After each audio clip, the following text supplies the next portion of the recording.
기도하겠습니다. 하나님 아버지, 오늘 이 귀한 말씀을 허락해 주셔서 감사합니다. 전하는 이 종의 감정이 말씀을 지나쳐 나가지 않게 하시고 또한 모자라지 않게 하옵소서. 꿈에는 은혜가 없게 하여 주시고 주신 은혜 그대로 받게 하여 주시옵소서. 듣는 성도의 마음의 완악함이 하나님의 부름을 외면치 못하게 하여 주시고 지극히 겸손한 마음으로 하나님의 말씀을 듣게 하여 주시옵소서. 이 중에 나는 누군가, 나는 어디에 있는가를 따지기 전에 어떤 죄인이라도 모두가 다 하나님 앞에 나와 회개해야 된다는 것을 알게 하여 주시고 이 말씀을 정말 중심으로 하여 내 삶의 전반을 돌아보고 주님 앞에 떨어진 자는 가까이 나아가고 주님 앞에 있는 자는 자기가 아버지를 모독하는 죄를 범하지 않도록 주님 지켜주시옵소서. 오늘도 우리에게 말씀을 허락하심을 감사하고 성령이여 말씀하여 주시옵소서. 예수 그리스도 이름으로 기도하옵나이다. 아멘. 우리는 지금 마지막 예루살렘 여행을 하는 예수님을 보고 있습니다. 누가복음 한 10장에서부터 19장 정도, 한 9장, 10장 정도가 예수님의 마지막 예루살렘 여행입니다. 그때 예수님은 그 어느 때보다도 자신이 이 땅에 오신 이유와 본인의 사명에 대하여 분명하게 반복하여 가르쳐 주셨습니다. 요약하면 이 말씀입니다. 인자에 온 것은 잃어버린 자를 찾아 구원하려 함이라. 이 말씀입니다. 오늘 본문 역시 동일 맥락에서 읽어야 합니다. 예수님께서 이 땅에 오신 이유를 가장 강력하고 깊게 들려주신 말씀이기 때문입니다. 우리가 잘 알다시피 이 말씀이 주어진 배경은 이러합니다. 15장 1, 2절 보시면 모든 세리와 죄인들이 말씀을 들어 가까이 나오니 바리새인과 서기관들이 수군거려 이르되 이 사람이 죄인을 영접하고 음식을 같이 먹는다 하더라. 바리새인들과 서기관들이 예수님께서 하시고 있는 일을 비난했습니다. 자기들에게 오는 사람을 영접하고 같이 밥 먹는다, 동료로 삼았다 이 말입니다. 똑같아 이 말입니다. 율법을 가르치는 선생이 세리와 죄인하고 친구가 되었다는 얘기냐?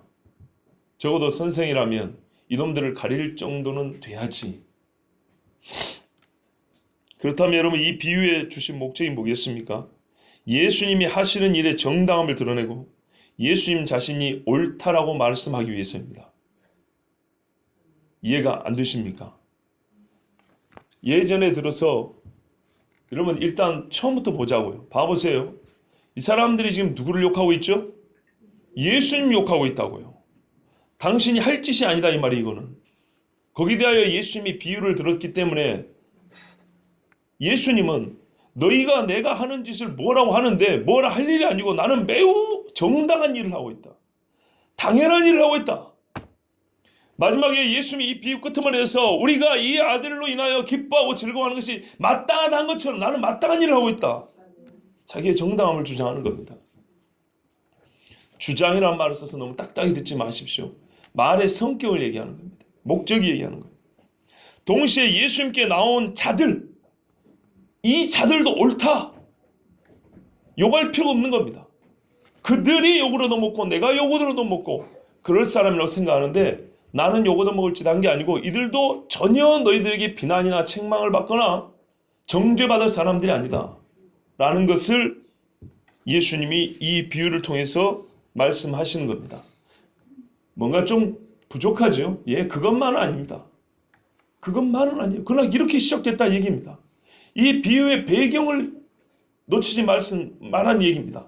그냥 눈에 들어오는 몇 가지 단어를 가지고 몇 가지 눈에 띄는 말씀을 가지고 은혜는 받는 건 좋은데 예수님의 의도와 예수님이 하신 일의 목적을 그 한 가지로 너무 축소시켜서 생각하지 마시란 말이에요.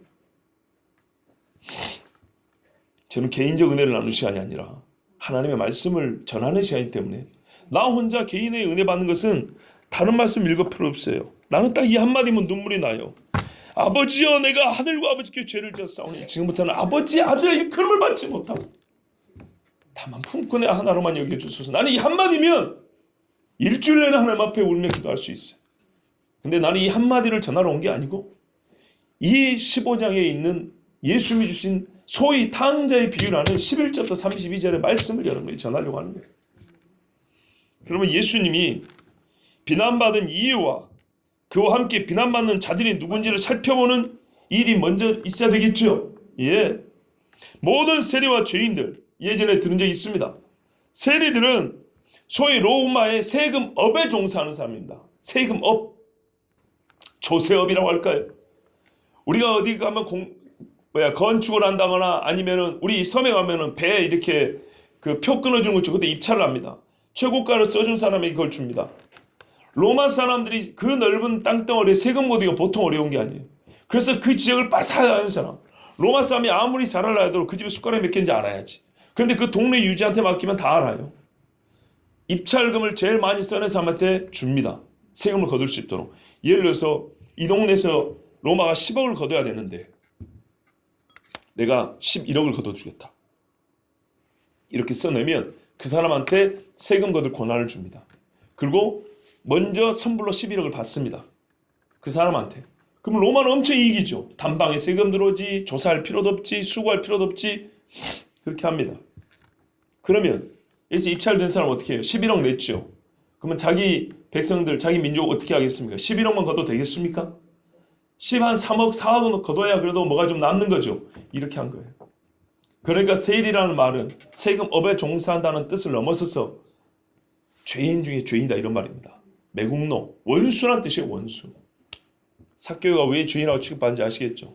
그 다음에서 죄인들, 여러 죄인들을 다 일컫는 말일 수도 있습니다. 근데 특별히 죄인들이라고 이렇게 딱 지목해서 부를 때는 대체로 어떤 경우냐면 이 행실이 부정한 여자들을 가리킬 때 말하는 겁니다. 죄인은 많죠. 살인자도 죄인이고 도둑도 죄인이지만 그냥 보통 죄인이라고 하면 딱 먼저 떠오르는 게 어떤 사람이라고요? 행실이 부정한 여자들, 창녀들. 그런데 오늘 본문은 그것만 얘기하는 게 아니에요. 예수님 따라다니면서 같이 밥 해주고 공교했던 갈릴리에서 따라온 여자들 있죠. 저 방정 맞은 것들, 저 정숙치 못한 년들, 이런 말입니다. 제 말이 거친 게 아니고 그런 뜻이에요. 3년 내내 전 연놈들끼리 잘한다, 이런 말입니다. 자, 그러면 예수님은 어떻게 보였을까요? 그러면서 선생이라고, 우리 유대인 선생 중에 누가 이런 사람이 있어? 누가 세일하고 밥을 먹어? 누가 저 행실이 부정한 여자들하고 맨날 3년 동안 다니면서 치맛바람 일으킨데 거기서 주는 밥 얻어먹고 그러고 다녀. 그리고 어느 집에 갔더니 행실이 부정한 여자 와가지고 향유 붓고 눈물로 발을 씻고 입을 맞췄다는데 그걸 가만뒀다니.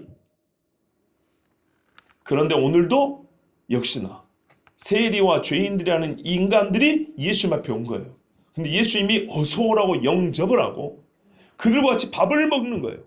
이들은 말씀을 들어왔는데 본문 2절 보세요. 영접하고 식사를 같이 한다 그랬죠. 예수님은 말씀만 가르친 게 아니고 그들을 환영하고 밥을 같이 먹었어요. 밥을 같이 먹는다는 것은 니아온하고 동질이라는 동질. 다윗이 미보셋이요, 요나단의 아들, 하나 남은 아들을 왕자의 자리에 앉혀서 밥을 먹였어요. 이 아이가 깜짝 놀랐죠. 놀란 정도 아니에요. 충격을 받았죠. 죽은 개 같은 날 어찌 왕이 왕자 중 하나와 같이 여기시나이까. 같이 밥 먹으면 그렇게 여겨주는 거예요. 자, 그러니까 이 서기관과 바리새인은 예수님 어떻게 받겠어요? 율법 파괴자, 유다 전통을 무너뜨리는 사람, 선생의 격을, 품격을 완전히 떨어뜨리는 사람, 말 그대로 세리요 죄인으로 본 거예요. 동질이거든요. 그럼 예수님이 이 비유에서 아까 말했죠. 나의 행위의 정당함이라고 그랬죠. 그러면 무슨 말이요? 저들이 세리와 죄인들이 너희들이 생각하는 것만큼 그렇게 죄인들이 아니다.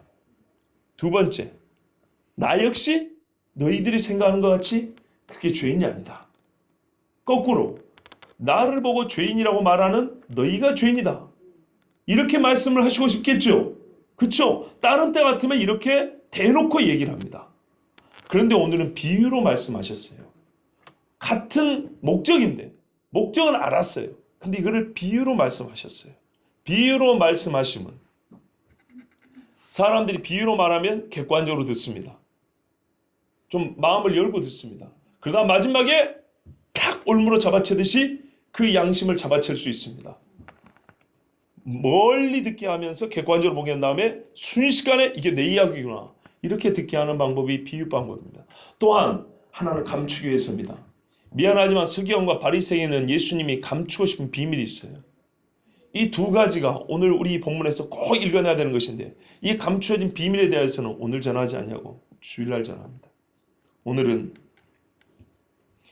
율법을 파괴하는 망나니로 보인 예수님, 이 예수님이 바리새인과 서기관의 시각이 완전히 틀렸고 예수님 자신과 예수님 옆에 있는 세리와 죄인들이 그들을 비난하는 바리새인과 서기관들보다 하나님 앞에서 훨씬 더 큰 기쁨이 됨을 깨닫게 하려고 예수님 세 가지 비유를 말씀해 주셨습니다. 우리가 옳다. 그러므로 우리가 하나님께 기쁩니다. 너희는 거꾸로 생각하고 있다는 겁니다. 비유는 아까 말씀드린 대로 쉽게 이해함과 동시에 비밀을 감추고 있는데요. 비밀 부분은 다음에 말씀드린다 했습니다. 자, 여러분. 세 가지 비유가 있습니다. 첫 번째는 양 100마리 중에 한 마리 잃어버린 것. 두 번째는 동전 10개 중에 하나 잃어버린 것. 그리고 잃었다가 찾은 이야기죠. 예. 세 비유는 동일한 맥락에서 연속적으로 주어진 것이기 때문에 그렇죠. 1, 2절에서 연속적으로 주어진 것이죠. 그렇기 때문에 한 가지 메시지를 담고 있습니다. 그것이 무엇이냐면 이름과 찾음, 회개와 기쁨입니다. 여기에 분명히 보이는 공통의 음성이 있습니다. 그러나 세 비유는 동일한 듯 하지만 앞에 두 비유하고 세 번째 오늘 우리가 보는 이 비유는 큰 차이점을 갖고 있습니다. 그 차이점이 뭐냐면 몇 가지만 짚어보겠습니다. 첫째, 처음에 두 비유는 주인이 잃어버렸고 주인이 다시 찾았습니다. 양을 주인이 잃어버렸지, 동전은 주인이 잃어버렸지, 동전 지가 굴러갔습니까? 나시로 떠났습니까? 아니죠. 그러나 세 번째 비유는 아들이 스스로 떠났으며 주인이 아닌 아버지가 그 일을 처음부터 알고 있었습니다. 즉 잃어버림의 성격이 좀 다릅니다. 찾음도 좀 다릅니다. 아들이 스스로 돌아오지요. 믿음을 가지고 돌아오죠. 동전이 돌아오지 않습니다. 양이 돌아오지 않습니다. 제가 이거를 하나하나 비교 분석하는 너무 학적이라 그거는 하지 않습니다. 그냥 이 정도만 여러분 알고 넘어가셔도 그 차이를 알 수 있습니다. 두 번째 차이점은 첫 번째 두 비유는 잃어버린 것들이 짐승과 물건이지만 세 번째 비유는 아들 곧 인격체입니다. 특별한 관계를 가지고 있는 인격입니다. 세 번째는 처음 두 비유는 배역이라고 하기는 좀 그렇지만 양자구도입니다. 주인과 물건, 주인과 짐승, 그게 양자구도입니다. 그렇죠? 그런데 세 번째 구도는 주변 사람들이 일단 빼더라도 중심 인물로 보더라도 삼자구도입니다. 아버지가 있고 작은 아들이 있고 큰 아들이 있습니다. 여기서 매우 중요한 질문이 이제 나오죠. 각 인물, 소위 캐릭터라고 하죠. 아버지, 작은 아들, 큰 아들은 누구를 가리킬까요? 어떤 비유는 꼭 누구를 가리키지 않는 경우도 있습니다. 그런데 이렇게 딱 들으면 누구를 가리키는 것처럼 보이는, 그 느껴지는 비유들, 이를 이름하여 풍이라고도 하는데, 예를 들면 한 집에 두 아들이 있었는데 아버지가 밭에서 일 좀 하라 했더니 큰 아들은 간다고 안 가고 작은 아들은 안 간다 했는데 갔다. 이 이야기할 때 옆에 있던 바리새인들이 자기들을 말하는 줄 알았다 그랬죠. 이 비유는 처음부터 삼자구도입니다. 예수님을 따르고 그 말씀 듣겠다고 온 세리와 죄인들이 있고 이 모습을 보고 비난하고 정죄하는 그룹이 있습니다. 그렇다면 우리가 이 비유를 끝까지 읽지는 않았더라도 많이 읽지 않았다고 처음 보자마자 한 아버지가 두 아들이 있는데 삼자구도라면 이게 누군가는 누군가를 가리키는 것이겠구나 이렇게 짐작할 수 있겠죠. 그 안에서 우리는 메시지를 읽어낸답니다. 무슨 말인가? 한 배역도 소홀히 해서는 안 된다는 얘기입니다. 이 누구일까? 저는 이 복잡한 문제를 시간이 한정된 설교 시간이기 때문에 단 한마디로 정리하려고 합니다. 본래 이 비유는 세 개가 다 필요한 게 아니라 세 번째 한 가지만으로 족합니다. 여러분 1절, 2절 배경에서 예수님이 비유로 이들에게 교훈하고자 하실 때 첫 번째, 두 번째를 빼고 세 번째 걸 바로 한다고 해서 이상합니까? 부족합니까? 그렇지 않습니다.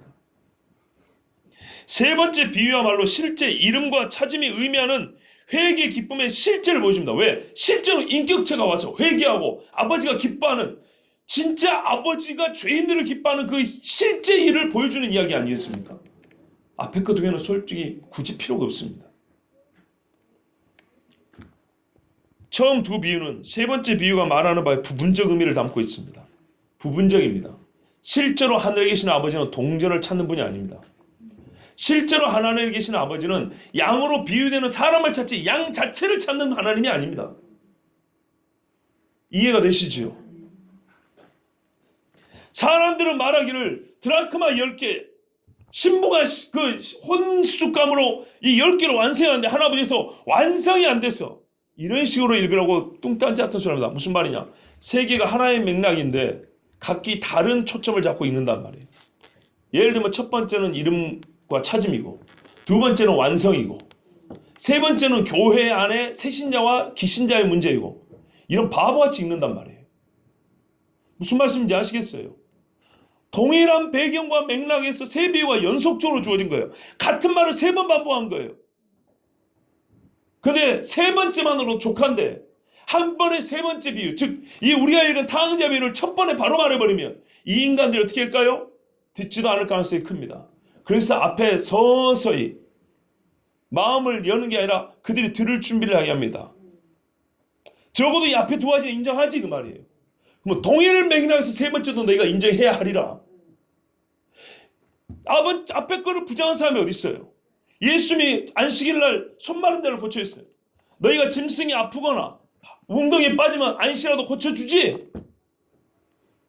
예수님이 지금 짐승 얘기하려는 게 아니에요. 그런데 그렇게 하지. 그렇다. 그러면 이 손 마른 하나님의 자녀를 고쳐주는 게 뭐가 잘못이냐? 할 말이 있어요, 없어요? 없지요. 바로 이런 의미예요. 앞에 첫 번째, 두 번째 이해하지? 동의하지? 너희들은 그렇게 살고 있지? 그러면 이 세 번째 같은 경우는 당연히 기뻐해야지. 뭐가 문제냐 그 말이에요. 그래서 세 번째만으로 좋게요 원래는. 첫 번째 두 개는 뭐라고요? 세 번째 비유에 부분적 의미를 담고 있고, 첫 번째 것과 둘째 것은 세 번째 비유를 위한 예비적 비유로 볼 수 있습니다. 즉 세 개의 비유를 같은 목적을 가진 각기 다른 비유로 볼 것이 아니라 전체로서 하나의 목적을 가진 하나의 비유의 세 파트로 보는 것이 더 바람직하다는 얘기입니다. 전체로서 하나예요. 하나의 1부, 2부, 3부. 아시겠습니까? 따라서 비유를 각각의 문화적 배경을 통해 읽으면서 주제가 다른 것처럼, 아까 말씀드린 것처럼 각 비유에서 각기 다른 이해의 초점을 잡는 것은 옳지 않습니다. 세 번째 비유는 앞의 비유들과 함께 주의 하실 말씀을 완성하는 비유입니다. 한 아버지에게 두 아들이 있었습니다. 스토리는 잘 알기 때문에 간략하게 넘어갑니다. 둘째가 아버지에게 말했습니다. 뭐라고요? 아버지여, 재산 중에서 내게 돌아올 분깃을 내게 주소서. 이 말을 조금 더 리얼하게 말하면은 나에게 속하여 있는 그 재산의 몫을 주십시오. 이런 말입니다. 지가 어떤 것이 지 건지 미리 알고 있어요. 그래서 그거 달라고 한 겁니다.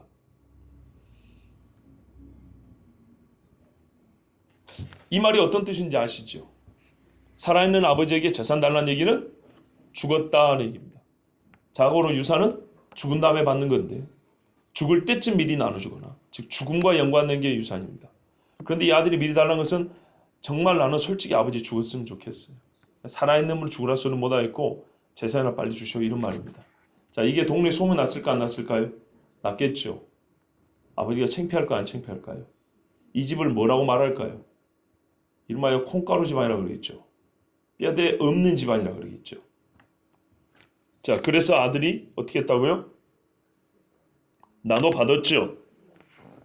아버지가 작은 아들에게 그 몫을 주었죠. 그뿐입니까? 예? 아니 진짜 그랬냐고요. 그것뿐인가요? 뭐 다른 거 한 거 없습니까? 아버지가 한 거? 아버지가 한 일 또 있는데요. 그렇죠. 각각. 누가 더 받았어요?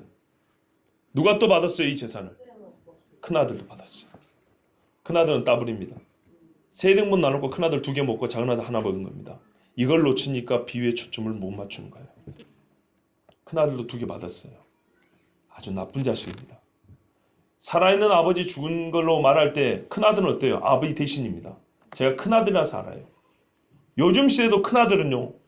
진짜 큰아들다워야 해요. 2000년 전에 유대 시방에서 큰아들은 어떤 의미입니까? 아버지 대신입니다. 집안에 아버지가 없으면 아버지 자리에 서야 하고요. 아버지가 혹 살아계시지만 그 기능을 못하면 아버지의 역할을 맡아야 되는 게 큰아들입니다. 여러분, 요셉을 팔아먹으러 형제들이 난리할 때 르우벤이 살려주고자 했죠. 나중에 어찌할까 그랬죠. 큰아들 노릇을 하려는 겁니다. 아버지 야곱 생각한 거거든요. 그런데 나중에 이 큰아들이 또 아버지의 자리에 올랐다 그랬죠. 그렇죠? 예. 그때 아버지가 큰아들이지만 복을 못 줬어요. 저주했습니다. 이 큰아들이 얼마나 못됐는지 한번 보세요. 작은 아들이 이런 말도 안 되는 말을 하면 싸대기를 한 대 후려치든지 말리든지 아버지를 말리든지, 이게 무슨 우리가 지금 이거 분명히 이스라엘이니까 이스라엘 사람이 이런 일이 어디 있습니까? 이스라엘의 역사에는 이런 일은 없었습니다 하고 거품을 물고라도 막아야죠. 큰아들이 무슨 마음을 갖고 있었어요? 그렇죠. 세상의 죄인들은 똑같아요. 애비가 없어요. 이거 하나라도 우리 기도할 게 너무 많아요. 오늘 남이 죄 지을 때 안 막아요. 덕이나 보자고. 니는 꼴을 보니까 그거 갖고서 다 없애버리겠다. 근데 나는 이걸 늘릴 거거든. 나중에 내가 형님인가 한번 보여줄게. 동생아, 니 쫄딱 망해서 형님이 잘된 건 봐라. 아버지 어차피 줄 거 내가 체면상 지금 붙어는 있는데 내 마음도 똑같아요.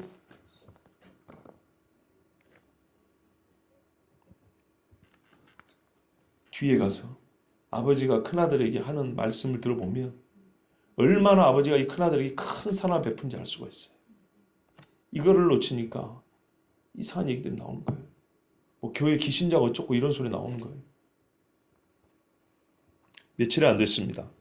작은 아들이 이 대기 부동산 아니겠어요? 이거 처분해가지고 현물로 바꿔가지고 먼 나라로 갔다 합니다. 동네 창피가 이런 창피가 없어요. 저 집엔 아들 둘이 있는 것들이 아버지 재산 살아생이 다 나눠 가졌단다. 그리고 작은 놈은 그 다 돈 받고 아버지 그 지경 그 울타리를 벗어나 살고 싶다고 갔단다. 아비가 자식들을 개떡같이 가르쳤는가 봐. 아버지는 고사한 줄 알았더니 자식들 하는 꼴 보니까 그 아비 헛살았네. 성경이 말하기를 자만해 많은 재물보다 명예를 택할 것이요 명예보다 지혜를 택할 것이요. 소위 이스라엘 사람들의 뭐 무슨 명예와 수치 구조라는 거 있죠. 학적인 이야기인데 실제로 그래요. 실제로 하나님 우리 주신 교훈 자체가 그래요. 물질보다는 명예를 택하라는 거예요. 명예보다는 지혜를 택하는 게 하나님의 진짜 가르침이에요. 그렇으니 유대인들이 볼 때는 이거 어떻게 됐어요? 이 집은 완전히 이제는 별 볼 일 없는 집안이에요. 가치가 없는 집안이에요. 상종할 수 없는 집안이에요. 큰아들은 아비하고 붙어 있으나 이거는 그냥 같이 밥이나 먹을 뿐이지 아무것도 아닌 거지. 이놈의 자식이 먼 나라 갔어요. 아버지의 경계 밖에서 주일날 들을 말씀을 위해서 힌트를 한다. 진 밖으로 나갔어요.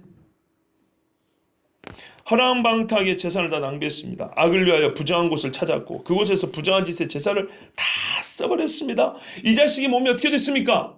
부정하게 됐죠. 부정한 자가 이스라엘 지은 안으로 들어올 수 있습니까? 없습니까? 못 들어오죠. 적어도 큰아들의 마음은 그랬을지 몰라요. 거룩한 이 울타리 안에 어디 부정한 놈이 들어와 그랬을지 몰라요. 바리새인과 세관은 그랬을지 몰라요. 어찌 부정한 것들이 예루살렘 성전에 들어오고 어찌 이 더러운 것들이 우리가 세는 이 격리에 들어온단 말이냐. 어떻게 진 안에 들어온단 말이냐. 무등병자 같은 것들이. 그렇게 봤겠죠. 이런 아들은 원래 어떻게 해야 되냐. 신명기 21장 18절 21절을 따르면 사람에게 완악하고 패역한 아들이 있어 그의 아버지의 말이나 그의 어머니의 말을 순종하지 아니하고 부모가 징계도 순종하지 아니하거든. 뒤에 나오는 결론은 뭐냐. 돌로 쳐 죽여버리라 그랬어요. 무슨 말입니까? 이 집 아들 둘 다 돌로 쳐 죽여도 아무 문제가 없는 상황이에요. 그러면 대가 끊기게 생겼죠. 이 집은 말 그대로 율법대로 하면 딱 끊겨야 되는 집안이에요. 이스라엘 사람들이 이걸 다 알아요. 이 작은 아들이 먼 나라 가가지고 어리석게도 정말 어리석게도 14절을 보세요. 그 많은 재산이 다 없어져가는 것을 보면서도 허랑방탕한 생활을 멈추지 않았어요. 다 없앤 후 물질 주는 거 안 보입니까? 지가 저금해놓은 것도 아니고 누구한테 맡겨놓은 것도 아니고. 그런데 지 씀씀이를 보면 이게 며칠 못 가겠다는 걸 알면서도 없어질 때까지 생활 방식을 바꿔요, 안 바꿔요? 안 바꿔요. 죄는 재밌거든요. 한 번 시작하면 브레이크 없습니다. 그래서 결국 궁핍하게 됐어요. 무슨 생각으로 그렇게 했을까요? 우리 같으면 안 그러겠죠? 그렇죠? 무슨 생각으로 그렇게 했냐고요? 정답을 말씀해 줄까요? 죄 짓는 동안에는 사람이 생각이 없다고 봐야 합니다. 생각을 안 해서 이렇게 된 겁니다. 다 없어지기까지는 배가 고프지 않았거든요. 배가 고프기 전까지는 사람이 생각을 안 합니다. 이 육체를 가진 인간은 얼마나 어리석은지 육체의 고통이 오기 전까지는요. 자기의 정신이 뭘 잘못했는지 자기 영혼이 어떤 잘못을 하고 있는지 깨닫지를 못합니다. 이 고상한 인격을 가진 존재가 하나님의 형상이라는 이 존재가 만물의 영장으로서의 영적인 존재가 세상에 어떻게 해요? 영적 교훈은 못 듣고 정신적 교훈은 못 듣고 합리적 사고도 버리고 기껏해야 짐승도 곤충도 지렁이도 할 수 있는 지렁이도 밟으면 꿈틀린다고 육체의 고난이 나와야 그때서야 내가 생각이 잘못됐구나. 내 영혼이 잘못됐구나. 그때서야 깨달아요. 하나님이 왜 육체의 고통을 주는지 잘 생각해 보세요. 그거는 이미 영적 교훈을 안 들었다는 거예요. 정신적 우리의 지적인 교훈을 우리는 패스시켜버린 거예요. 그 결과 육의 고통을 뼈저리게 뼈가 저릴 정도로 겪고 나서야 내 생각이 틀렸구나. 내 영혼이 주님을 떠났구나. 얼마나 어리석은가 보세요. 정말 미련한 자입니다.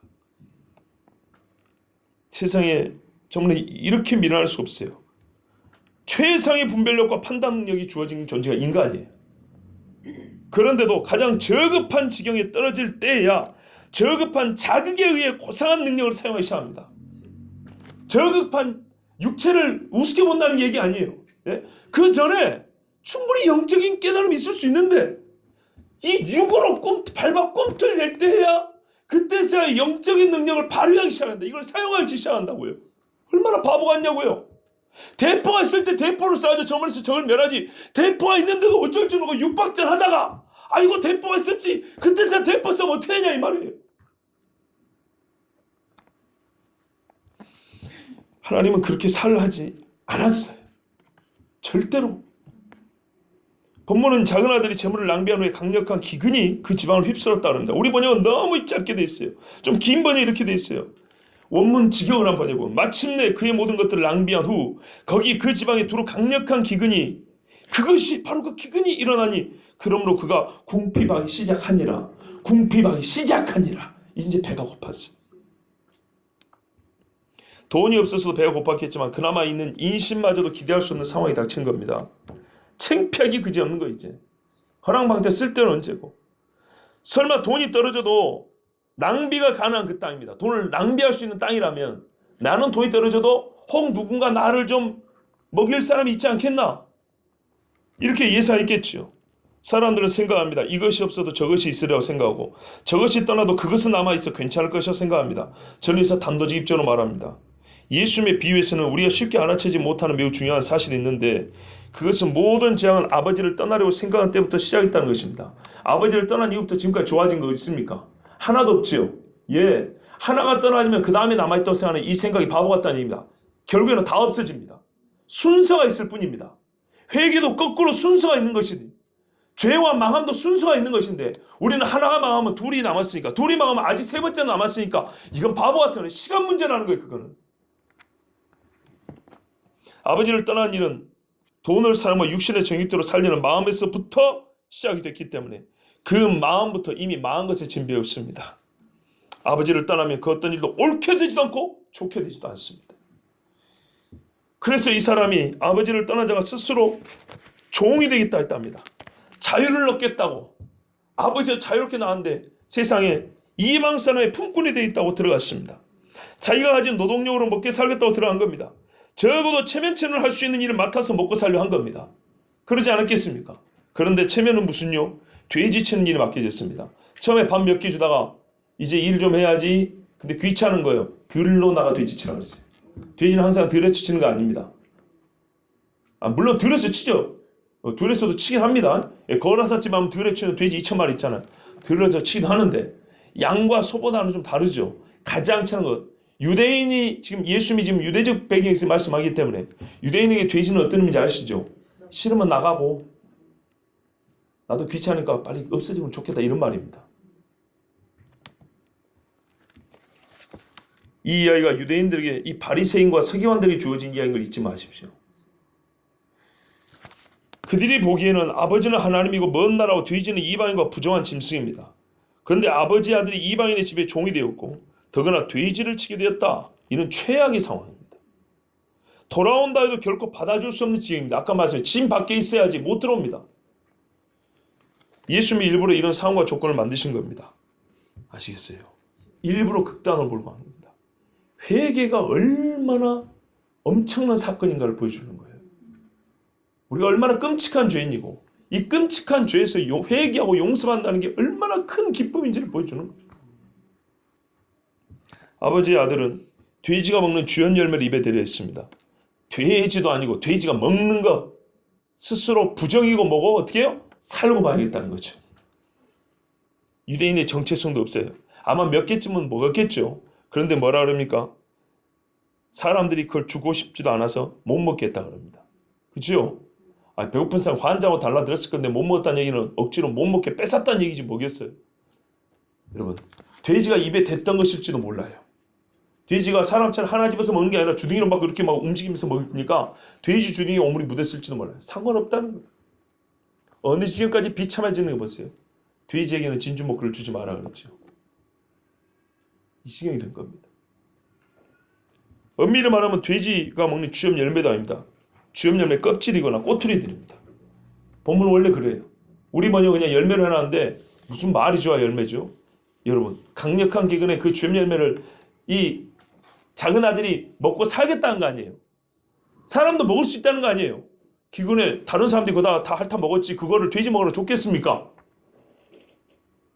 이해가 안 되십니까? 되지요?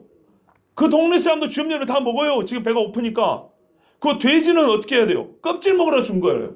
근데 그 껍질에 붙은 거라도 먹겠다고 이 작은 아들이 이 주둥이를 갖다 댄 겁니다. 근데 그마저도 돼지 먹어야지 하고 너는 먹지 마 그랬어요. 무슨 말이에요? 돼지만 또 못하게 취급당했다는 얘기입니다. 돼지만 또 못하게.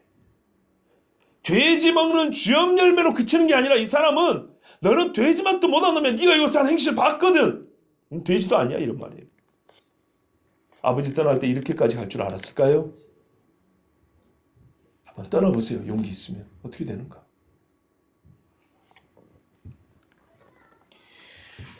주여. 이 정도면 죽으란 얘기입니다. 이에 이때서야 그 아들은 정신을 차립니다. 스스로 돌이켜 정신을 차렸다. 히브리 말로는 그 자신이 속으로 들어왔다 이렇게 말을 합니다. 이거 아주 대단한 표현입니다. 그 자신이 지금 어디 나가 있었다는 얘기입니까? 히브리 표현을 따면 어떻게 했다고요? 그 자신이 자기 속으로 들어온 후에 말하기를 들어왔다는 겁니다. 추정컨대 이거는 영적인 의미로 우리가 좀 보자면 그의 영이 지금까지는 마치 귀신이 홀려 밖을 떠돌아다니는 것처럼 이제서 속으로 들어와요. 자기가 누군지 자기가 어떤 처지에 지금 처했는지를 알게 됐다는 얘기입니다. 그럼 뭐라고 생각합니까? 내 아버지는 양식이 풍족한 품꾼이 얼마나 많은가. 나는 여기서 줄여 죽는구나. 지금까지 영이 다른 것을 따라갔을 때는 몰랐던 것이 그런데 너무나 당연한 것이 이제서 보이기 시작했어요. 여러분 미치지 않았어도 사탄이 된 게 더 위험하다고 말씀드렸죠. 아들은 생각했습니다. 아버지의 품꾼과 자신을 비교했습니다. 나는 아들인데도 굶어 죽는구나. 여전히 뭘 알아요? 아들.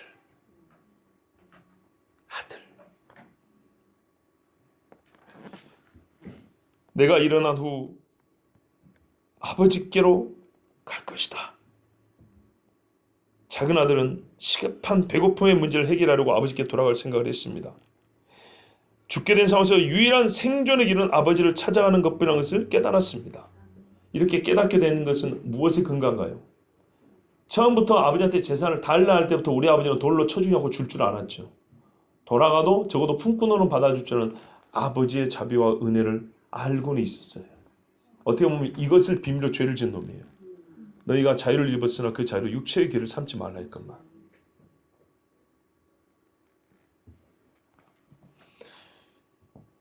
아버지께로 돌아가리라.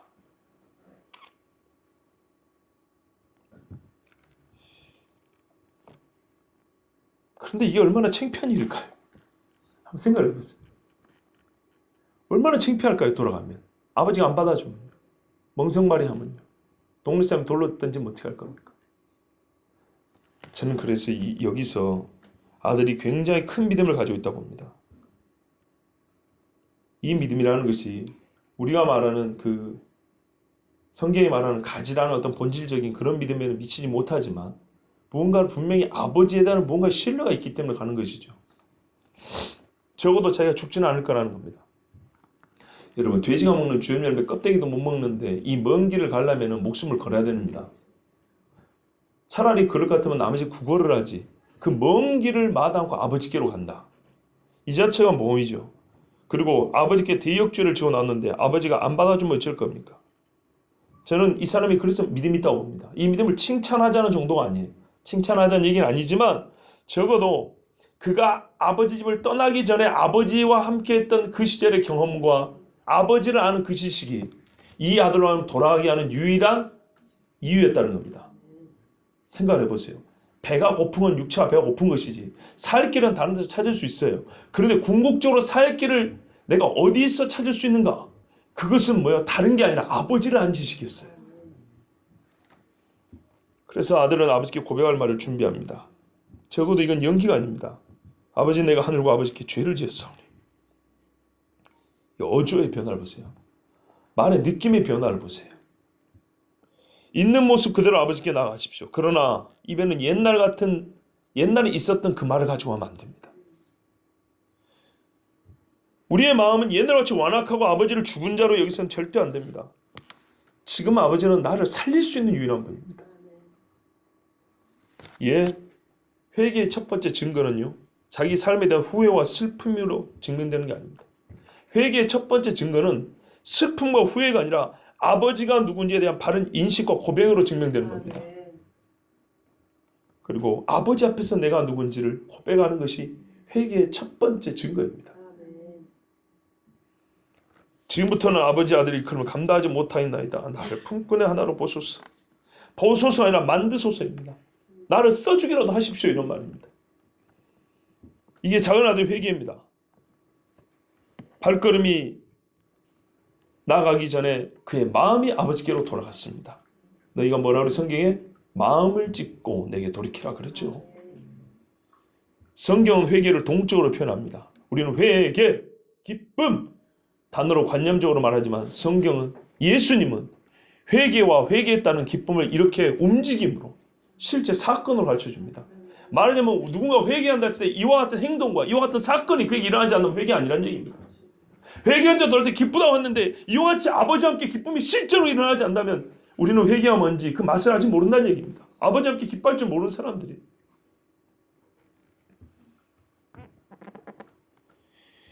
성전에서 고개를 숙이고 하나님 앞에 기도했던 세리를 보십시오. 예수님의 발에 눈물을 뚝뚝 흘리면서 주님 앞에 그 머리카락으로 발을 닦았던 여인을 보십시오. 이게 성경이 가르쳐주는 회개라는 것입니다. 그리고 아들은 아버지께 나아가기 시작했습니다. 아직도 거리가 먼데 아버지가 오늘 어떻게 알았겠습니까? 매일 기다렸다는 얘기죠. 먼데 어떻게 보였겠어요? 해가 중천에 떠 있다는 얘기 아니겠습니까? 땀 뻘뻘 흘리고 오는데 아버지도 땀 흘리면서 이놈의 자식이 언제나 올까 하고 기다렸습니다. 아비가 아들을 잘 알거든요. 이 새끼는 갖고 가봐야 그 며칠 못 쓴다는 거 다 알아요. 불쌍히 여겨 측인 여겨 달렸답니다. 달려가 힘차게 달렸단 말입니다. 운동회 때 1등 하려고 달렸던 그 말입니다. 그렇게 달렸답니다. 바울이 경주하는 자와 같다 그랬죠. 그렇게 달렸답니다. 나이 먹은 아버지가 아들을 기다렸거든. 더러운 옷이 무슨 상관이고 냄새가 무슨 상관입니까? 내 아들의 향취는 이슬 맺힌 풀향기와 같도다. 목을 껴안고 입까지 맞췄습니다. 온갖 죄를 자기 몸에 다 묻혔습니다. 자기 몸에 죄를 다 묻혔어요. 이스라엘아, 내가 너를 책망할 때 깊이 생각하노라. 너는 나의 이짐이 되지 아니하리라. 우리 주님 말씀했어요. 사람들이 봤을까요? 안 봤을까요? 봤지요. 콩가루도 어지간히 콩가루구만. 보세요. 이 아들이 왔으면 어떻게 해야 돼요 이제?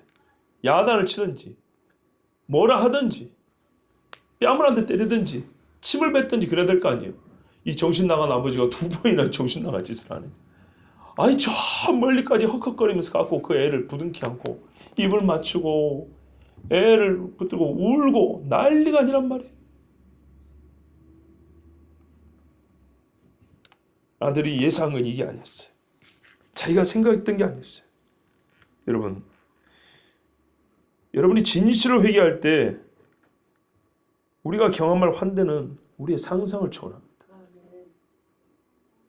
우리 하나님의 이런 환대, 이런 영접 경험해보지 못하셨습니까? 회개를 너무너무 시원찮게 한 거예요. 염치 없는 아들은 깜짝 놀랐지만은 준비한 말을 시작했어요. 적어도 고백을 해야겠다. 자기가 자격이 없다고 아버지의 눈도 못 보고 아마 얘기했을 거예요. 아들이 이르되 아버지여, 내가 하늘과 아버지께 죄를 지었사오니 지금부터는 아버지의 아들이라 일컬음을 감당하지 못하겠나이다. 지금부터는 아버지의 아들이라 불릴 자격이 없나이다. 하늘은 하늘 아버지를 얘기합니다. 성경에 하늘로부터 하늘. 즉 하나님과 육신의 아버지께 다 죄를 졌다는 겁니다. 우리가 회개에 누구한테 해야 되는지 알겠죠? 하늘에 계신 아버지요. 또한 내가 죄 지은 바로 그에게 가서 직면하여 고백하는 겁니다. 물론 이 비유에서는 이 아버지 자신이 하나님을 말하기도 하지만 엄밀히 말하면 예수님을 말한다고 볼 수도 있습니다. 아버지가 아들의 말에 대답을 안 합니다. 그리고 이 주인이 달려가니까, 이 노인이 달려가니까 종들이 따라왔을까 안 따라왔을까요? 따라왔겠죠. 그래서 뒤에 있는 종들에게 말합니다. 명령을 내림으로 대답을 대신합니다. 제일 좋은 옷 갖다 내다 입혀라. 손가락 이 가락지 끼워라. 발에 신신 껴라. 특별히 이 손의 가락지하고 발의 신은요, 하나의 동사로 연결되어 있습니다. 주라, 선물하라 이런 말입니다. 재밌죠? 주어라 그냥. 선물하는 뜻입니다. 그의 신분을 회복한 뿐만 아니라 그 가진 고귀함, 그의 권세, 모든 것을 그대로 다시 돌려주는 겁니다. 그래서 어떻게 돌려줘요? 선물로 준다는 거예요. 죄인이 받는 권세는, 죄인이 하나님 앞에 용서받고 받은 권세는 다 선물입니다. 그리고 잔치하자 그럽니다. 살찐 송아지 끌어다 잡아라. 우리가 먹고 즐기자. 여러분, 살찐 송아지 몇 사람이 먹어야 될까요? 촌에서 장례 치를 때도 돼지 한 마리면 대충 먹고 남습니다. 소 잡는 것은요, 먹을 사람이 무지하게 많다는 얘기죠. 그렇습니다. 동네 잔치입니다. 자, 동네 사람들이 어이가 없습니다. 세상에 이런 일은 진짜 못 들어봤어요. 율법도 이래 안 가르쳤거든요. 그런데 이 아비가 하는 짓이 이스라엘 역사상 보도 듣도 못한 일을 하고 있네. 송아지를 잡아가지고, 살찐 송아지를 보면 몇 사람이 뭐예요? 100명이 뜯어먹어도 되겠습니까? 국 끓이고 구워 먹고 내장은 안 먹죠. 유대인들. 이래가지고 동네 사람이 다 알게 됐어요. 왁자지껄하게 노래 부르고 춤추면서 그렇게 즐거워하게 되겠어요. 자, 이 아버지가 뭐라고 말하는지 아십니까? 원래 말은 우리가 먹고 즐기자 그랬죠? 그것이 아니고요. 본래 말은 우리가 기쁘게 될 것이다 그랬어요. 우리가 이 아들을 맞아들이고 식사를 한다면, 여기까지 동참한다면, 여기까지 이 아버지의 마음을 이해한다면 그때 기쁘게, 우리들이 기쁘게 될 것이다. 이렇게 말한 거예요. 원래 말은. 회개하여 돌아온 심령들을 보고 기쁘게 될 정도라면요, 아버지가 기뻐하는 데까지 참여할 수 있어야 돼요. 그러니까 등록하면 승인을 아버지가 기뻐하는 걸 알고 그 잔치에 동참할 때야 진짜 기쁠 수 있는 거예요. 그런데 어떤 사람이 이렇게 말합니다. 그러니까 아버지는 지금 아들 회개를 안 듣는구만. 회개 무용론. 아버지가 다 알고 뭐 용서해주고 뭐 회개 말 듣지도 않은데 뭐 회개할 뭘 필요가 있나? 이렇게 주장하는 분도 가끔 있죠. 지나치게 은혜 하니까 그렇게 하는 거예요. 오히려 값싼 은혜예요. 여러분 그거 아셔야 됩니다. 제가 처음부터 말씀드린 것 중에 하나의 이렇게 정리를 안 해드려서 그렇지 여러분 계속 끊임없이 들은 게 하나 있어요. 뭐냐면 아버지가 계속 욕을 얻어먹었다는 얘기입니다. 동네 사람한테 욕 얻어먹고 이따가 큰아들한테 욕 얻어먹고 그죠? 가장 기뻐할 자가 기뻐하지 않고 오히려 아버지를 제일 뭐라요? 집에 들어오지 않고 소리를 바락바락 지르고 있어요. 이게 아버지 책임입니까? 아버지가 잘못했습니까? 예수님이 병든 자를 고칠 때 그게 잘못입니까? 죽은 자를 살리는 게 잘못입니까? 근데 잘못했다고 악을 바락바락 쓰는 사람도 있죠. 마찬가지예요. 근데 그 바락바락 악 쓰는 거 여러분 병 고침 받은 사람이 욕을 얻어먹었습니까? 병 고친 예수님이 욕을 얻어먹었습니까? 예수님이 욕을 얻어먹었죠. 지금 이 욕 누가 얻어먹고 있어요? 아버지가 아들 때문에 생긴 모든 비난과 수치를 누가 당하고 있어요? 아버지가. 누가 값싼 은혜라 그래요? 누가 값싼 은혜라 그래요? 아버지가 아들 때문에 아들이 지은 죄로 말미암아 자기가 다 짊어지고 있잖아요.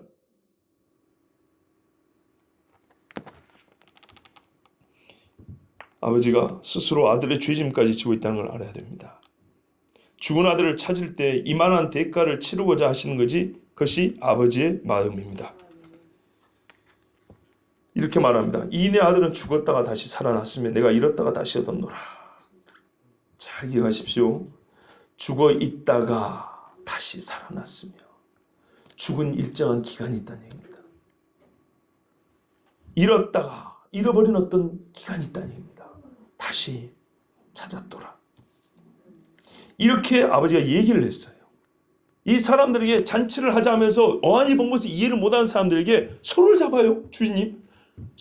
동네 잔치 하자고요 지금? 누가 오겠습니까? 내가 내 마음을 모르는구나. 내 마음은 이 아들 죽어 있었어. 죽으려고 하다한 게 아니고 죽어서 한동안 죽은 상태로 그 시신을 내가 붙들고 울고 있었어. 근데 내가 벌떡 살아난 것 같아. 내 마음 알겠니? 뭔 다른 이유가 필요하니? 이렇게 얘기를 해줬어요. 여러분 둘째 아들 어디서 본 것 같죠? 감추어진 비밀이 뭔지 알겠어요?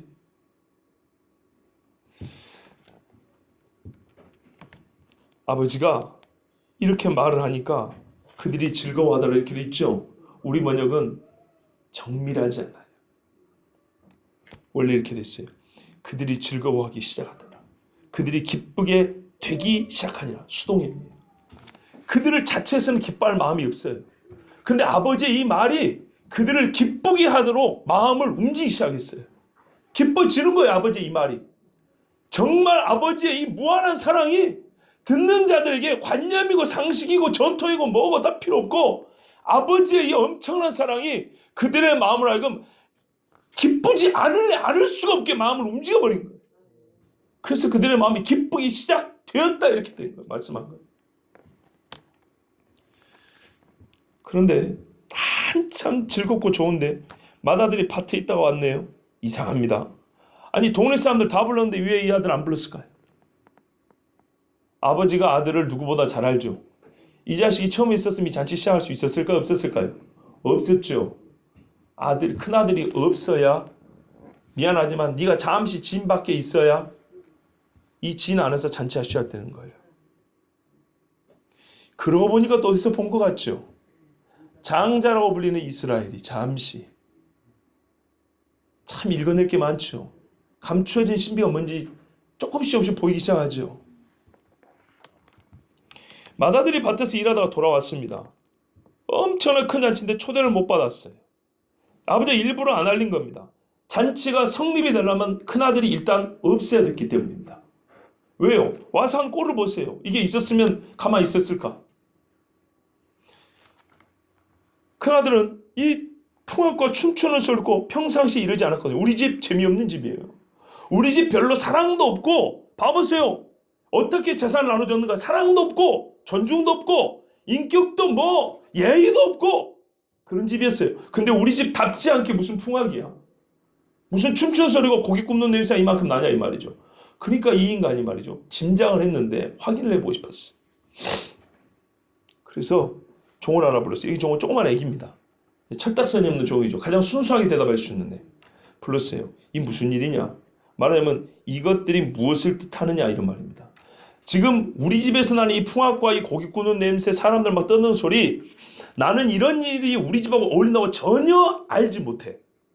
어울린다 생각할 수 없어. 그런데 이 어울리지 않는 조합이 우리 집에 일어나고 있어 지금. 이게 무슨 뜻이야?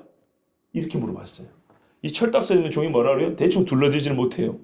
기분이 좋아가지고 한다는 소리. 왜? 고기 좀 뜯어먹으면 기분 좋았을 거 아니에요? 뭐라고 말해요? 당신의 동생이, 당신의 아버지가, 당신. 이 큰아들이 제일 싫어하는 거 이거죠? 여러분 이 정도는 많이 들어봐서 아시죠? 당신의 동생이 돌아왔다. 그런데 당신의 아버지가 그걸 맞아들인 것을 너무 좋아하고 거기다 건강하게 왔다. 굶어 죽어고 빼짝 마른 게 아니고 이놈이 제법 빨리 정신을 차렸는지 건강한 모습으로 왔다. 그래서 살찐 송아지를 잡았습니다 하고 그러니까 얼른 들어가야 된다고. 이 말의 뉘앙스가 그런 거 아니겠습니까? 빨리 가서 도련님도 같이 식사하자고. 이 말을 듣고요. 노했다 그랬습니다. 들어가고자 하지 아니하거늘. 여러분 종이 주인인데 이 큰아들이 주인인데 장차 이 집에 가업을 물려받을 사람 아니겠습니까? 그러면 들어가자고 말했을까요? 안 했을까요? 했겠죠. 버틴 겁니다. 예, 제가 보통 여러분이 한 40분에 마치라는데 지금 50분쯤 됐습니다. 계속 할까요?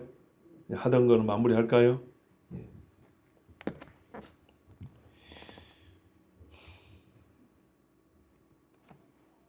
그래서 큰 아버지가 왔어요. 종들이 오라는데 안 오는 걸 듣고 아버지가 왔어요. 참 이놈 아들들은 아버지의 마음을 알고 먼저 처신하는 놈도 없고 아버지의 기쁨이 무엇인지 헤아리는 놈도 없고 가만 보니 이 세대 사람이 다 그렇구나 그런 생각이 듭니다.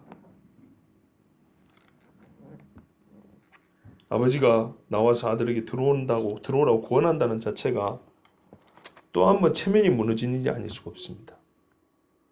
어디 유대지방 이런 데가 있답니까? 여러분 생각해보세요. 우리 집에 잔치가 벌어졌는데 아버지가 아들한테 들어와서 빨리 뜯어먹으라고 고기 먹으라고 밥 먹으라고 근데 아들이 씩씩거리면서 길바닥에서 아버지한테 소리 지르고 있는데 여러분 그 잔치에 있던 사람들 다 민망해서 집에 돌아가지 않겠습니까? 아무리 그래도 이 일은 좀 지나놓고 나서 할 이야기 있으면 해야 되지 않겠습니까? 이런 방자하고 무례한 인간이 어디냐 보세요. 이 동네 사람들 다 보는 앞에서 지금 말이죠. 이 사람들 보기에는 이 집은 처음부터 마지막까지 이 모양이냐 그럴 판입니다 지금. 큰아들이 이렇게 대답을 합니다. 다 알면서도 아버지 말씀 안 두고 이렇게 말해요. 내가 여러 해 아버지를 섬겨 명을 어김이 없거늘 내게는 염소새끼라 주어 나와 내 벗으로 즐기게 하신 일이 없더니 먼저 아버지한테 불만이 있다는 겁니다. 아버지가 못마땅한 거예요. 아버지 왜 이렇게 선한 일을 했냐 이 말이죠. 솔직히 예수님이 그랬죠. 내가 선함으로 너희가 악하고 내가 선함으로 너희가 나의 선함을 악하다 하느냐. 그리고 자기를 의롭다 말합니다. 나는 모든 행위에 불법이 없었다.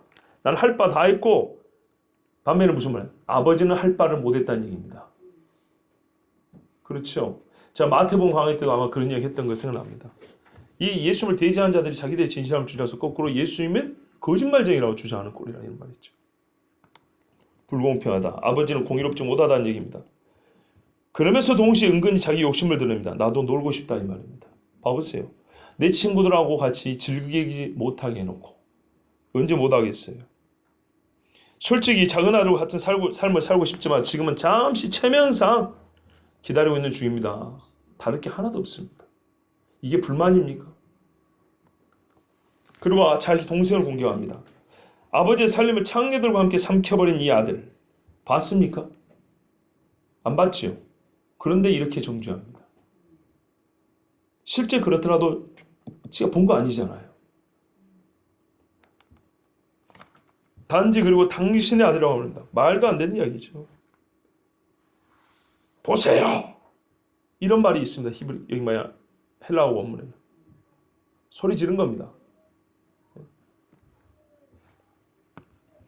그리고 이 동생을 부정한 자, 죄인으로 여겼기 때문에 어떻게 한 집에서 살면서 같이 식탁을 나누겠는가?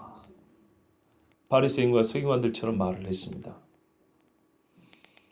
그의 생명은, 그에게 있어 생명이란 건 정결과 부정의 뒤에 있고, 동생의 안위와 돌아옴은 재산에 비할 수 없이 가치가 없는 것이라는 뜻입니다.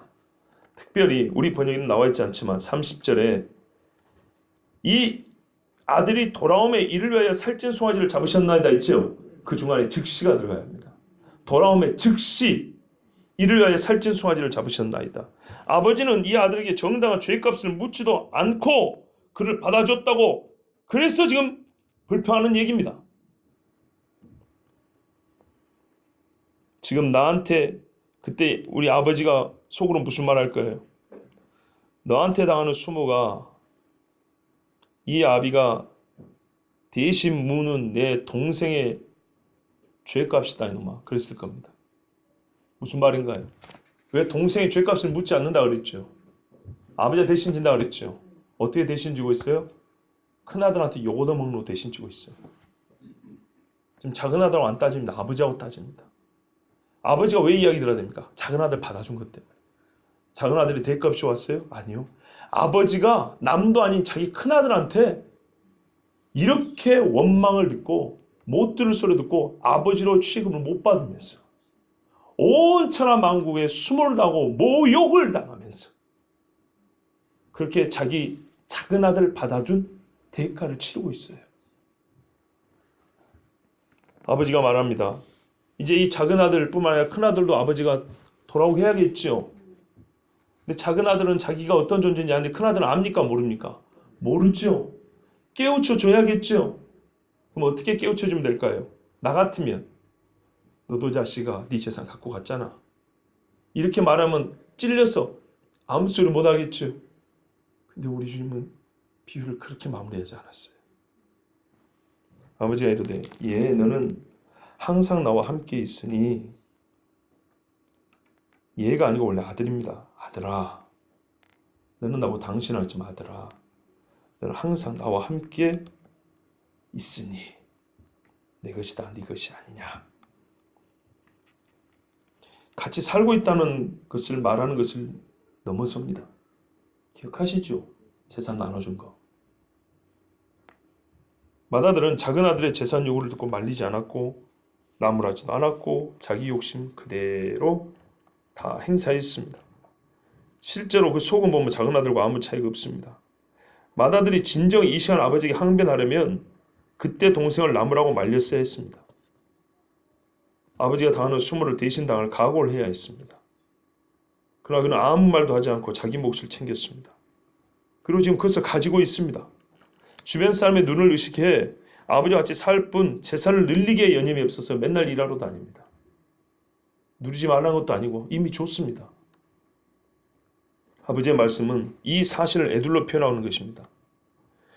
아들의 기분을 상하지 않게 하면서 그의 한 행동을 깨닫게 하려는 것입니다. 작은 아들에게나 큰 아들에게나 아버지는 똑같이 대하고 있습니다. 큰 아들의 허물도 아버지는 일찍이 감당했던 것입니다. 큰아들이, 세상의 큰아들이 작은 아들이 말한다고 말려주지도 않고 지 재산 입 딱 다물고 모른 척 하고 다 받아가는 거예요. 근데 한 집에 살면서 그 아들을 맨날 봐요. 그 아버지의 심정을 생각해 보셨습니까? 그러나 큰아들은 자기의 죄를 깨닫지 못하고 여전히 하는 말이 내가 율법에 흠이 없는 자라 어려서부터 다 지켰나이다. 이렇게 큰 소리를 치고 있습니다. 아버지의 마지막 소원입니다. 이 내 동생은 죽었다가 살아났으며 내가 잃었다가 얻었기로 우리가 즐거워하고 기뻐하는 것이 마땅하다 하니라. 요셉을 잃은 야곱이 유다까지 이래야겠습니까? 성경을 아시면 이해가 됩니다. 동생들의 죄로 요셉을 잃었어요. 아니, 형제들의 죄로. 유다는 자기의 이 죄를 감당하면서 지가 또 죄를 짓고 며느리를 간음하고 며느리를 불살라 죽여버렸어요. 있는 그대로면 지가 불살라 죽어야 돼 이제. 요셉을 잃은 아들 야곱이, 그 아버지 야곱이 유다까지 잃어야 이러면 속이 시원합니까? 둘 다 얻으면 기쁘지 않습니까? 요셉을 얻어 요셉을 다시 만나고 이제는 죽어도 좋다고 한 아버지가 유다가 죄를 짓고 집을 나갔다 들어왔거든요. 아시죠? 창세기 38장 이야기. 유다가 돌아왔을 때는 그 아버지가 안 기뻤을 것 같습니까? 넷째 아들 유다가 며느리하고 간음을 하고 알을 하나 낳아갖고 왔는데 이전에 있던 애들은 다 죽고 손자인지 아들인지 알 수 없는 애를 하나 데리고 왔는데 그 모습을 본 야곱은 이 죽일 놈아 하면서 내쫓아야 되겠습니까? 눈물로 그 아들을 맞아들이지 않았겠습니까? 그 아버지의 맞아들임을 경험한 유다가 나중에 요셉 앞에서 베냐민을 해서 목을 내놨다고 생각하지 않습니까? 아버지는 말합니다. 네 동생이 살아왔다. 우리가 즐거워하고 기뻐하는 것이 마땅하더라. 뭐가 마땅하다는 거예요? 우리가 이 일을 기뻐해야 한다. 맞습니까? 아닙니다. 본문은 그렇게 말하지 않습니다. 본문이 이렇게 말합니다. 그를 반드시 기뻐하게 되고 또 즐거워해야 하느니라. 그를 기뻐해야 한다고 말합니다. 그가 돌아온 일이 아니라 그를, 네 동생을 기뻐해야 되고 네 동생을 즐거워한다는 겁니다. 우리 번역은 그렇게 안 돼 있죠. 빠졌죠. 뭘 즐거워해야 되는지, 뭘 기뻐해야 되는지 안 나와 있죠. 개떡같이 번역을 해놨어요. 헬라 원문은 그렇게 안 돼 있고요. 우리가 반드시 기뻐 즐거워야 되는데 돌아온 일도 일이지만은 그를, 돌아온 네 동생을 기뻐하고 돌아온 네 동생을 즐거워야 된다는 거예요. 잃어버린 게 동생이잖아요. 무슨 말인지 아시겠죠? 사건에 집중하지 마세요. 그 사람, 그 인격, 그 생명에 집중하는 얘기예요. 우리는 이 동생, 내 아들을 반드시 기뻐하고 또 즐거워야 한다. 이렇게 말한 겁니다. 여러분 이제 잔치하는 집으로 들어갈 것입니까? 밖에 여전히 서 있을 것인가는 아들이 선택하는 겁니다. 여러분 비유를 다 들었습니다. 이 비유를 들은 세리와 죄인들은 자신들이 죽게 어떻게 받아들여졌는가를 정말 자세히 알고 아마 눈물을 흘렸을 겁니다. 반면에 바리새인과 서기관들은 자신들의 자기가 정죄를 할 수 있는 정죄자가 아니라 용서받아야 할 죄인임을 적어도 의식적으로는 깨닫게 됐을 겁니다. 아마 분노했겠죠. 큰아들처럼 여전히 씩씩거려 앉아있겠죠. 딱 이 상황입니다. 더도 덜도 아닌 이 상황. 예수의 비유가 그대로 들어왔다 그래버리면 좀 이상하게 됐을 뻔했습니다. 오히려 딱 지금 이 상황입니다. 어떻게 할 거냐. 너희가 지금 나를 비난하고 있는 이것이 딱 이 비유 이거다 이거. 너희는 앞에 두 비유를 들어서 답이 뭔지 알고 있어. 자 이번에 이제 세 번째 이 비유 들었어. 이 비유가 바로 우리가 지금 이 삼자구도가 지금 서 있는 우리의 지금 바로 이 자리야. 바로 이 자리를 지금 얘기하고 있는 거야. 이제 어떻게 할래? 내가 아비다. 저들이 작은 아들이다. 우리 잔치하고 있는데 나는 네가 들어왔으면 좋겠다. 근데 니는 이 큰 걸거리에서 나보고 잘못했다고 소리를 고래고래 지면서 나를 정죄하고 죄인 취급하고 있다. 어쩔래 이제? 근데 앞에 두 비유를 통해서 너희가 말한 거 들어보니까 들어와야 한다는 건 너도 알고 있는데 어쩔 것이냐.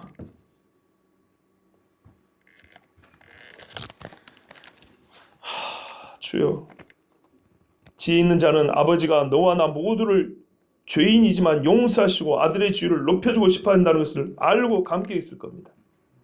그런데 이 대화는 예수님의 하시는 일에 정답을 위하여 주신 것이라 하였으니 아까 말씀드린 예수님은 성부이자고 성자 예수님을 그 동시에 가리킨다고 할 수도 있습니다. 이제 예수님은 옳다는 게 증명이 됐는데 이 바리새인과 서기관은 어떻게 하죠? 정말 이 비유가 말하고 싶은 거는요. 궁극의 목적, 이 바리새인과 서기관들을 얻고자 합니다. 이들은 어떡하죠? 이 비유는 예수님을 죽이고자 혈안이 되어 있는 바리새인과 서기관마저도 구원하시고자 하는 예수님의 심정을 전달하고 합니다. 인자에 온 것은 죄인을 구원하여 잃어버린 차를 찾아 얻으려 함이라고 그랬어요.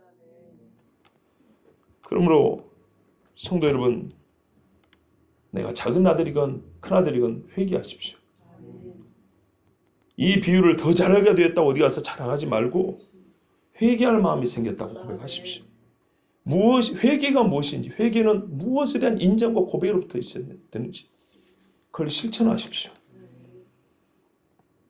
찬바람이 마른 눈에 눈물이 흐르게 하지 말고 여러분의 영혼이 울어 주님 앞에 뜨거운 눈물을 흘리기를 원합니다. 그리고 한 가지 마지막 당부를 더 드립니다. 나는 이 유형에 속하지 않는다 생각하고 나는 작은 아들도 아니고 큰 아들도 아니다. 여러분 작은 아들 큰 아들 이야기는 지금요 죄인이 회개하고 주님 앞에 용서받고 돌아옴에 관한 여러 유형 중에 지금 한 가지를 얘기해 준 것뿐입니다. 나는 양쪽이 속하지 않는 것 같아. 나는 작은 아들같이 이런 적도 없어. 나는 큰 아들같이 이런 적도 없어. 나는 지금 뭘 기도하지? 나는 뭘 회개하지? 주님은 나한테는 뭘 원하실까? 여러분, 회개에 대한 이야기 이거밖에 없습니까? 삭개오 이야기는, 불의한 청지기 이야기는 뭔 이야기합니까? 니고데모 이야기는 무슨 이야기를 합니까? 베드로가 주님을 부인하고 돌아온 이야기는 무슨 이야기를 합니까? 사도 바울이 사울 일적에 예수 믿는 사람 핍박하다가 나중에 다메섹 도에서 예수님 만난 건 그건 뭔 이야기합니까? 아시겠죠? 이 비유가 회개에 대한 다를 말해주는 건 아니에요. 그러나 적어도 우리에게 회개와 주님이 회개한 자에 대한 기쁨, 우리가 회개가 무엇인지도 모르고 자기가 어느 자리에 속한지도 모르고 관념적으로만 아는 회개에 대하여 실제적으로 우리에게 가르쳐 주시는 말씀이에요. 마지막으로 당부드립니다. 뭔 말인지는 알겠고 은혜도 되긴 되는데 나는 이 중에 속했지 않아. 그러면 나하고는 좀 거리가 있는 것 같아. 이거는 잘못된 생각입니다. 이 말씀을 통해서도 우리는 수많은 유형의 죄인, 수많은 다른 죄들을 생각할 수 있습니다. 그리고 끝없이 주님 앞에 회개할 말들을 떠올릴 수 있습니다. 여러분, 이제 주님 앞에 우리가 기도할 시간입니다. 하나님, 나는 죄인입니다고 고백하고 나는 작은 아들입니다. 나는 큰 아들입니다. 감히 아버지 앞에 아들이라 부름을 받을 수 없는 죄인입니다. 우리 같이 기도하겠습니다.